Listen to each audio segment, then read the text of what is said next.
The New York Times wrote about it as well, saying that how fraud swamped Minnesota's social services system on Tim Walz's watch. Well, this is actually happening. I'm sure by now you keep hearing about this fraud in Minnesota, and I think many people are asking, well, why not just investigate it? Well, it's officially happening. According to Kelly Loeffler, she's the 28th administrator of the U.S. Small Business Administration, pretty big deal. Numerous individuals and nonprofits indicated in the $1 billion Minnesota COVID fraud scandal, including Feeding Our Future, received SBA PPP loans in addition to other state and federal funding. Today, I have ordered an investigation into the network of Somali organizations and executives implicated in these schemes. Despite Governor Walz's best efforts to obstruct, SBA continues to work to expose, abuse, and hold perpetrators accountable. Full stop. So that was just announced an hour ago. In fact, we don't even have an announcement from President Trump as I make this video.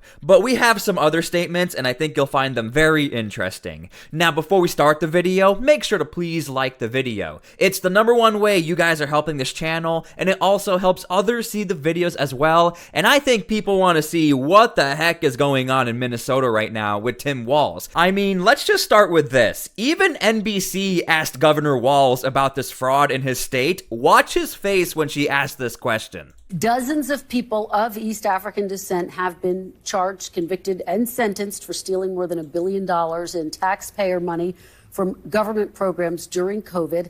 As you know, Governor, that is more than Minnesota spends each year to run its Department of Corrections. So I want to give you a chance to respond to this. Do you take responsibility for failing to stop this fraud in your state? Well, certainly I take responsibility for putting people in jail. Governors don't get to just talk theoretically. We have to solve problems. And I will note, it's not just Somalis. Okay, so according to Governor Tim Walz, he's saying, look, it's not only Somalis who are involved with these fraud schemes, but I do want to circle back to the initial statement from Kelly Loeffler, a government official. She is saying, today I have ordered an investigation into the network of Somali organizations. So it does look like from the Trump administration, they are specifically targeting these Somali organizations. I mean, I'm not even making an implication here. I'm just reading what's on the screen, the direct statement from the SBA administrator. Now, you're not even going to believe what happened here. So this account, Minnesota Department of Human Service employees, this account was banned back in 2023 on Twitter. Now, remember, back in 2023 on Twitter, a lot of accounts were getting suspended or banned. I mean, shoot, President Donald Trump was even suspended from Twitter back in the day. So what does this have to do with anything? Well, this account back in 2023, they were talking about the fraud in Minnesota and calling out Governor Tim Walz for knowing about this fraud. However, this is 2025 and Elon Musk now owns Twitter. And of course he brought the account back. In fact, the account immediately responded to Tim Walz. So Tim Walz on November 30th posted, just to be clear, there will be no pardons for fraudsters in Minnesota. A little ironic, but here's what Minnesota staff fraud reporting commentary said. Remember, they were banned in 2023, now they're back. Here's what they say. No pardons for fraudsters, including yourself, Tim Walz. That's good. We will not be silenced. But with loose rules, it led to widespread fraud, and you can see there, balloon in federal payments headed to Minneapolis to north of $100 million in just a few years. 6 of the people charged in that fraud, members of the Somali community. And then perhaps the most egregious and offensive of all, the autism scam, where a woman in the Somali community has been accused of recruiting children for therapy that they did not need, driving a surge in Medicaid claims. Look at the screen, look at the numbers, look at the explosion of federal dollars on the backs of fake autism. Now, the Times points out all this raises broader questions about the sustainability. I mean, even the New York Times is starting to talk about this data and what's going on in Minnesota. And here's the thing. The data is so skewed, it's nearly impossible to avoid. Just looking at these charts, you don't even have to know what's going on here. Your eyes immediately go to 2023 and 2024. And it turns out people were actually charged with fraud. So that takes things to a whole new level. The people who have been assuming that there was some fraud in Minnesota, to include that Twitter Twitter group that was deleted, it turns out the people looking into this, a lot of them were correct. The most egregious and offensive of all, the autism scam, where a woman in the Somali community has been accused of recruiting children for therapy that they did not need, driving a surge in Medicaid claims. Look at the screen, look at the numbers, look at the explosion of federal dollars on the backs of fake autism. Wow. Now, the Times points out all this raises broader questions about the sustainability of Minnesota's not Somalian, but Scandinavian modeled system. Okay. That's a robust safety net bankrolled by High Texas. Now, that system created an environment that drew immigrants to the state over many decades, including tens of thousands of Somali refugees after their country descended into civil war in the 1990s.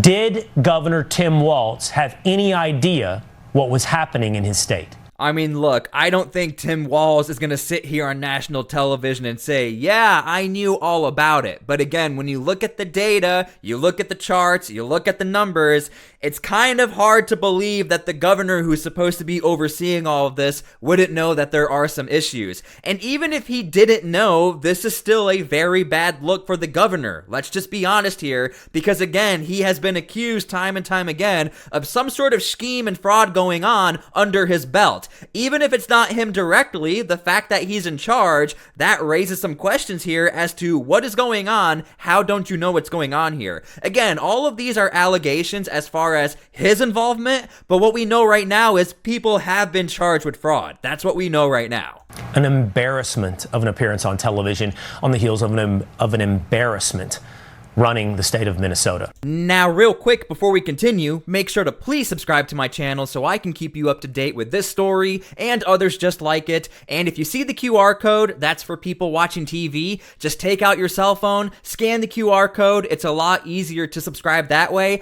and you can turn on the bell notification so you don't miss a thing. Oh, don't worry, it doesn't end there. This is from Secretary Sean Duffy. It just keeps getting worse for Governor Tim Walz. Just one day after 400 brave employees from Minnesota DHS exposed massive fraud, the U.S. Department of Transportation has discovered that 1/3 of non-domiciled CDLs were issued illegally in the state. Now, Tim Walz does have a chance to fix this, but he only has 30 days. Minnesota, you're on notice. You have 30 days to fix this or lose $30 million in federal funding. Again, another issue of fraud in this state. Oh, don't worry, it doesn't even end there. Now to what's being called devastating news. That's the reaction just in to crimes a former Minneapolis chamber leader is accused of. Jonathan Weinhagen is facing federal fraud charges tonight. Callan Gray has been digging into the accusations. She's live in Minneapolis right now with what she's found. Tonight, there are new calls for accountability from those personally affected by the crimes he's accused of. One grandfather of a shooting victim calling it unbelievable. The indictment says from December 2019 through June 2024, former Minneapolis Regional Chamber of Commerce President and CEO Jonathan Weinhagen embezzled, quote, hundreds of thousands of dollars from the chamber and its business members. Now, here's my disclaimer. I am not accusing Tim Walz of knowing about this fraud. But what we do know is that Tim Walz is the governor of Minnesota, and all of this seems to be happening in his state. It says he entered into sham contracts with a fake consulting company he created and used an alias, James Sullivan, and at one point opened a line of credit in the Chamber of Commerce's name, used it for personal expenses, and diverted donations from chamber business members to repay the money.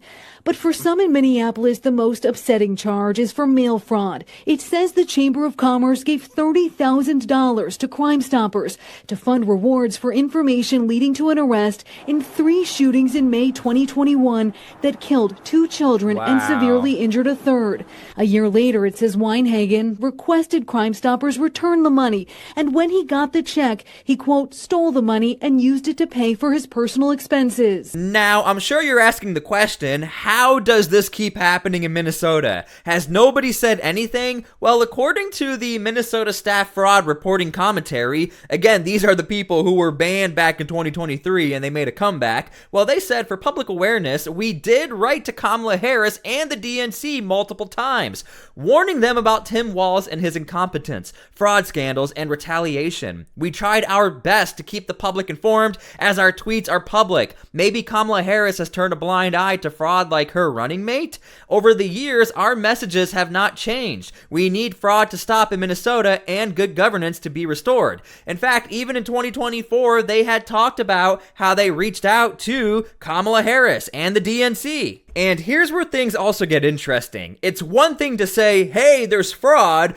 but there's another thing to point out, hey, not only is there fraud, but we also just so happen to have the exact number amounts, the exact source of the estimate, the exact date, and so on. You get the point. I'm not going to read through all of this. You guys can screenshot it, but this is why I highly assume the Trump administration is going to take a look into what's happening in Minnesota. I mean, I know we're talking about Minnesota, but these have federal implications. I mean, money is going to a state in which there is a possibility, a strong possibility, where fraud can happen with that money, and we don't know where the money could go. The New York Times wrote about it as well, saying that how fraud swamped Minnesota's social services system on Tim Walz's watch.